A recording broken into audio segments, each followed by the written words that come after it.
Manuel Roux. Avec son mètre 77, il ne paye pas de mine et pourtant c'est un géant. 6 mètres 01 franchi cette saison, Renaud Lavillenie est l'homme le plus haut perché de France, de quoi se faire plein de nouveaux amis journalistes. Ça change des petits rituels, même ne serait-ce que l'année dernière où j'en avais un ou deux, c'est presque moi qui était content d'aller les voir, là c'est plutôt l'inverse, donc ça change quoi. Avec ses faux airs de Lucky Luke, Renaud dégaine le premier cette année. À Turin, lors des championnats d'Europe en salle, il commence à pointer le bout de sa perche avec 5,81 m. Avant de franchir 5,96 m, quelques semaines plus tard en extérieur, la barre mythique n'est plus très loin. Si lui, il ne peut pas maintenant avoir comme objectif de faire 6 mètres, personne ne peut avoir cet objectif.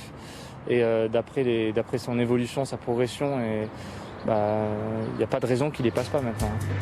Et Lucky Luke saute plus vite que son ombre. Un peu plus d'une heure seulement après la diffusion de cette interview, Renaud fait son entrée dans le cercle très fermé des plus de 6 mètres lors des championnats d'Europe par équipe. Et ça vous change un homme.